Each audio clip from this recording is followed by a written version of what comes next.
Alright. Ninterror tactics. Oh god. Oh lordy lord. Here we go. Nintendo.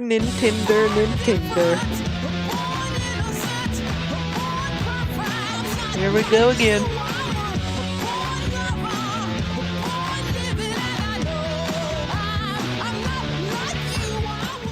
I mean, really all told, it is grotty down here and it's full of spiders, and it is where that boy died.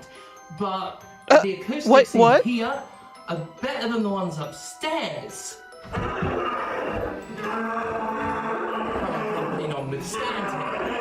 Oh my god. That's still so creepy. Anyway, hello everybody. It's James Stephanie Sterling here to talk about my favourite subject and yours, Nintendo. Now, in today's video, I'm not calling Nintendo a terrorist. Welcome back, Yomi. Welcome back from ad hell. That doesn't work. Ninterror tactics. There we go. Nintendo, as we're about to discuss, is on a bit of a warpath, and of course we have got to talk about the man who done a bit of a piracy and ended up in jail, in prison. Just a little bit, just dipped his toe in piracy. There is a tweet going around daring video game reviewers to mention in their Tears of the Kingdom review, which at one point in this video I'm pretty sure I called Tears of a Kingdom, just daring reviewers to actually mention what they did to that man. That seems fair. When I reviewed Breath of the Wild, there were a lot of Zelda fans telling me they only wanted objective facts in their reviews, and that is a pretty objective fact. Anyway, I don't really much care about Tears of the Kingdom. I'm more interested in Key to the Kingdom. The hot new game from Waddingtons from the 90s. The hot new game from the 90s. No excuse to use it on camera, but it sounds a bit like Tears of the Kingdom. So, like any decent courtroom would have known what happened. There's a brand new game with a brand new board and many perils are stored. It's a magic world of whirling things, temples and treasures and glistening jewels. If you haven't got the weapons and tools, how are you going to fight those grisly ghouls? Find the key, you're on your way home, but don't forget the cantankerous gnome. How could I forget the cantankerous gnome? He's cantankerous! It is morally okay to pirate Nintendo's games. Yep. It's a mantra I've shared for many years now. A statement largely only controversial among Nintendo fans themselves, and fuck 'em. The statement was originally a flippant response to the company's seizure of ad revenue from YouTubers who dared to show even the briefest snippet of footage from one of its games. But many legit reasons have been argued too. Pirating content from any multi-billion-dollar corporation is okay because their profits are outright theft. Stealing from a corporation is really reclamation. Nintendo receives money from questionable sources, and I think it's acceptable if anyone would like to undermine that. Then there's the fact that Nintendo does stupid shit to actively thwart customers' attempts to make legal purchases. From arbitrary release restrictions in different territories to the outright closure of storefronts like the recently shuttered eShop, Nintendo has on more than one occasion sent the clear message that it often doesn't want your money. Sometimes it leaves would-be customers no other choice. Yeah, piracy. Then there's the fact it's bringing weapon durability back for the new Zelda. Proof positive that it's always morally okay to pirate Nintendo's games. Yep. Put it on a t-shirt. Recently, however, tattoo it to your Nintendo ass. has countered that philosophy not by fixing its shit, but by completely crushing opponents with ruthless aggression. It's not just about piracy or emulation either. Like a cigar-chomping gangster in a classic pinstripe suit, the platform holders looking to make an example of anyone who crosses it. Yeah, see? Some of you may think Nintendo's actions of late are in the right. Some may think otherwise. Exactly what is a reasonable protection of one's business and what is a grossly unfair overstep can be debated all day, but one thing must be made clear. Nintendo is going further with these attack-based protections than the average game publisher, and it's reasonable to assume the consistent raising of the stakes is purposeful. If Nintendo normalizes extreme life-wrecking methods of punishing transgressions or perceived transgressions, the fear of retribution could have a chilling effect. Make no mistake, Nintendo's employing terror tactics. In my opinion, it's using disproportionate retribution as an open threat to anybody who'd follow in the footsteps of those said retribution was enacted upon.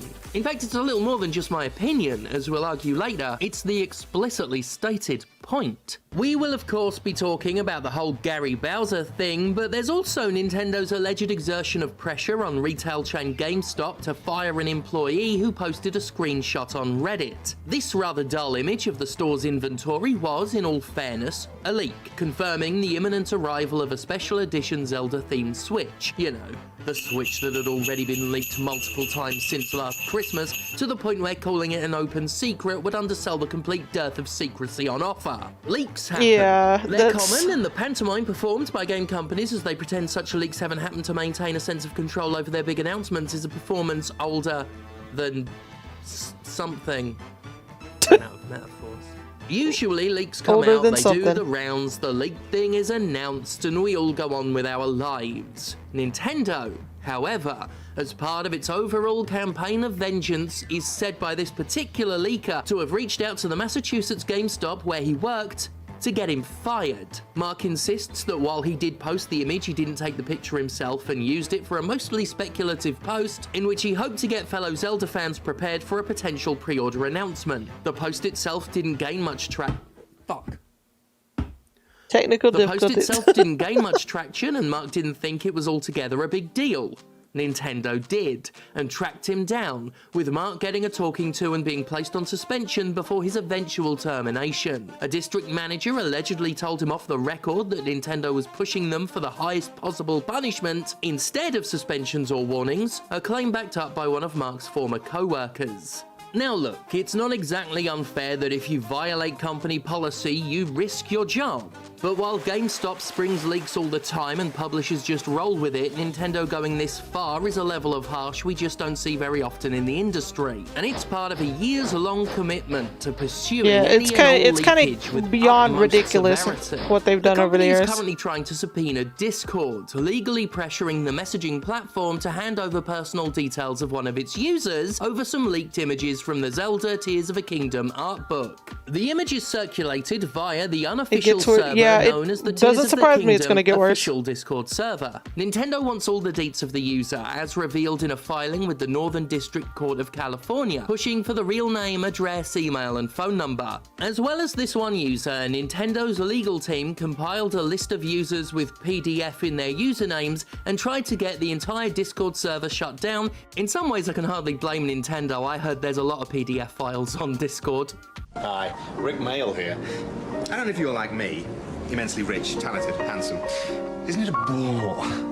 Well, I found the answer.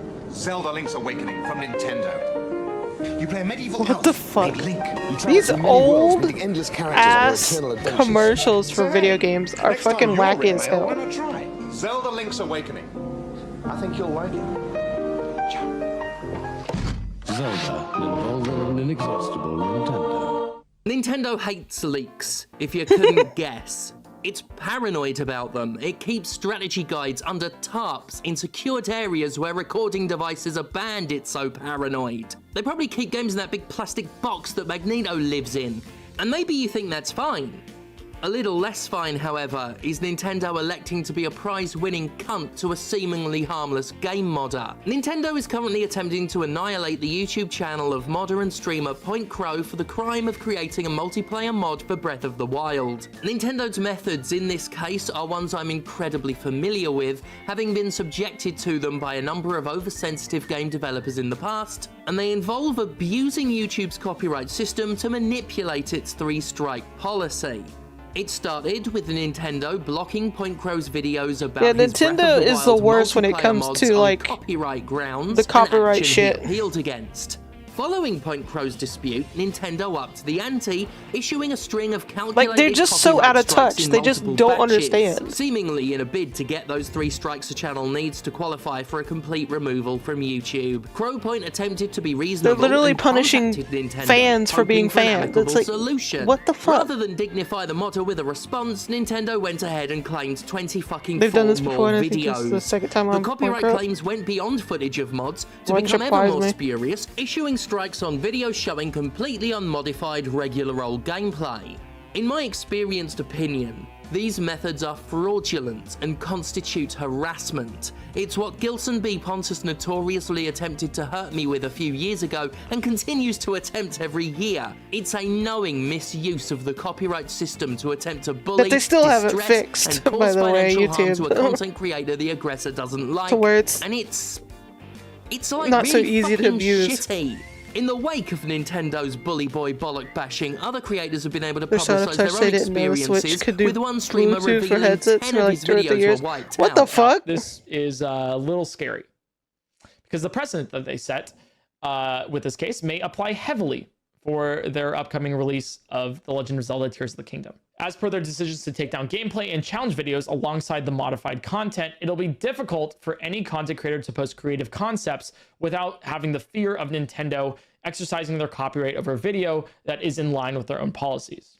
Given these decisions, I'm hesitant to post videos of myself playing Tears of the Kingdom, even with my creative input and commentary, for fear that they will also be taken down. Yeah, even if I had the money to hope that is afford not to the buy case. it, This reaction from Point Crow I wouldn't stream is it. I exactly the wouldn't point I was record it. crowing about earlier. There's that fear I mentioned. There's the result of Ninterror tactics. They're setting a precedent, making examples of people, and causing the kind of fear that invokes a chilling effect among communities potentially affected.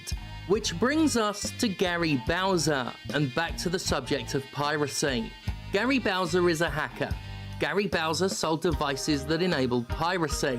Gary Bowser was sentenced to 40 months. Yeah, over I mean, 2 years of prison the for whole this. Gary Bowser that whole has to pay a situation was just so $4.5 stupid. million How they tried to push fine the for app this. for Gary Nintendo Bowser Switch. has to pay It's a so $10 stupid. million civil suit settlement for this. And the special In the salesman job headsets, as part oh. of the hacking team executor, Bowser made $320,000 over 7 years, which might just be a teeny tiny bit less than the $14.5 million Nintendo wants out of him.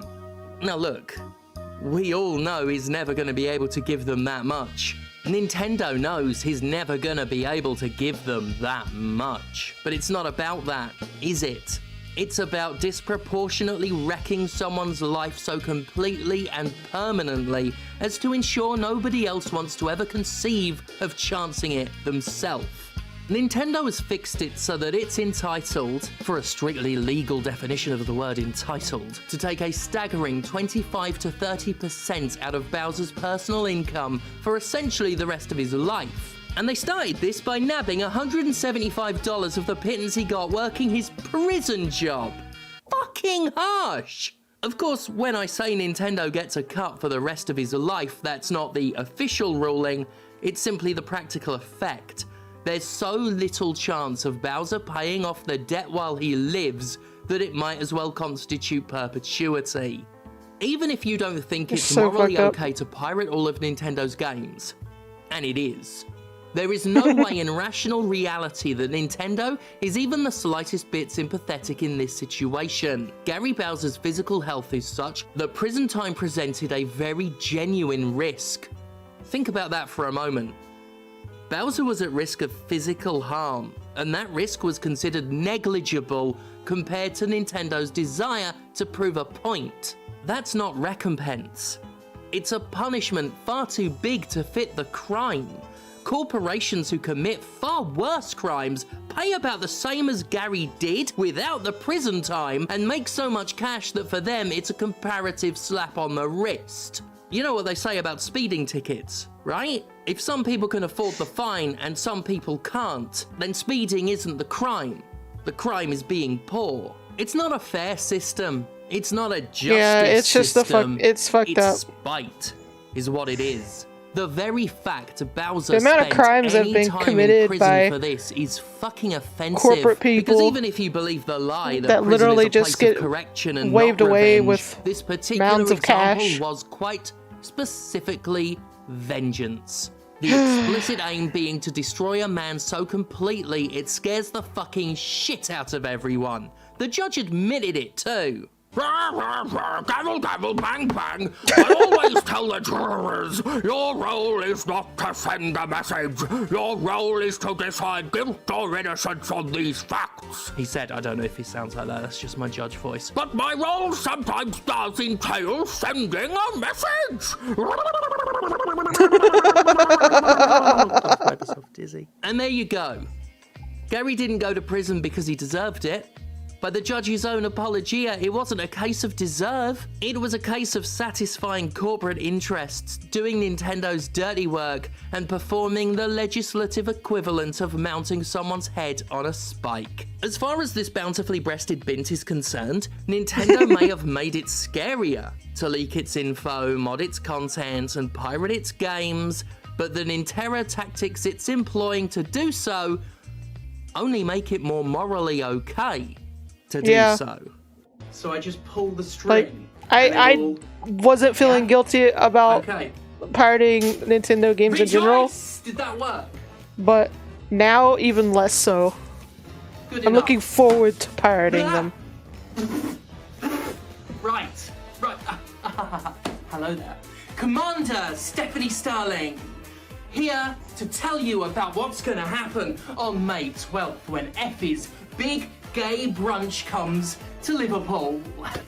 I'm very excited about this, and I'll tell you why, because 3 years ago, Effie himself stood not 2 feet before me, and he said, Man, I really wish I could see their actual wrestle matches live, but well, I was very excited about that, and I waited for my call. Live too far away.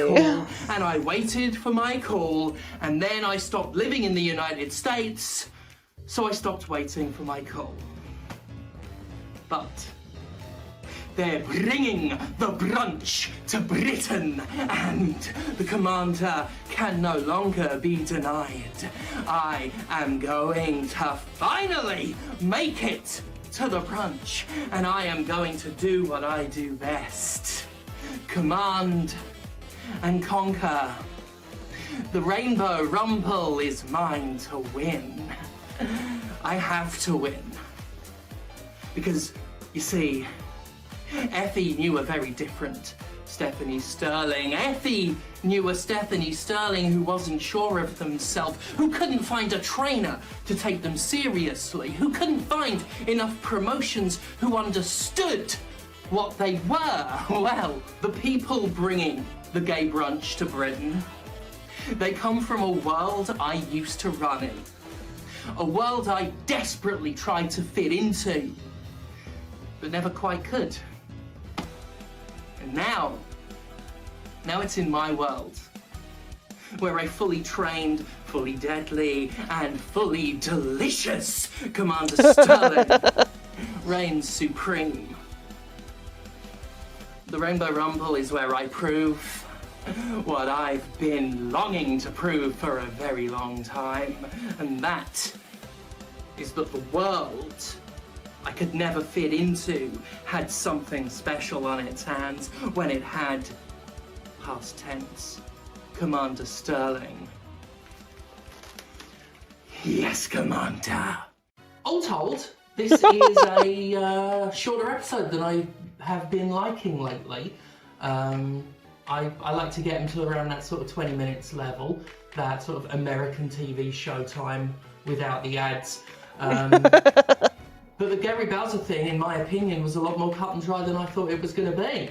I thought there was going to be a lot more to it, a lot more nuance, but I don't think there is. I think Nintendo's been a shit and is being shit. The examples I talked about. Yeah, then Nintendo, when it comes to this kind of situation, is just but they've been doing this for they've always been behind, and they're digging their heads into the sand when it comes to it. Info, trying to press for the highest punishments possible when they're not that harmed by it. Even if you ignore the anti-corporate thing, they are a multi-billion-dollar corporation. The quote-unquote harm being done to them is a drop in the bucket. And when they're demanding billions from someone who literally doesn't have it, when they're sending someone to prison, when it's a physical health risk to them, I don't know how Nintendo is sympathetic in that. Well, there's a really cool, cute Mario movie coming out, and the kids are so happy, and oh, Tears of the Kingdom is coming out, and Zelda fans are so happy. Fuck off.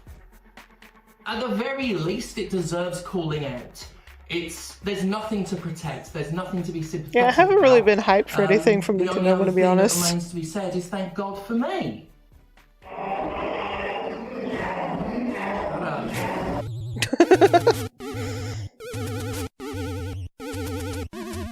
Sometimes I wonder if they'd be better if Microsoft actually bought them.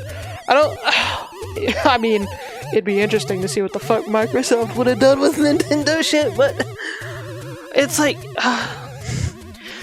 they live in this alternate universe of where what they're doing makes sense. But it's like in this universe, what you're doing is literally the opposite of sense. It's not common sense. It's not brilliance. It's sheer stupidity. It's just bad all around.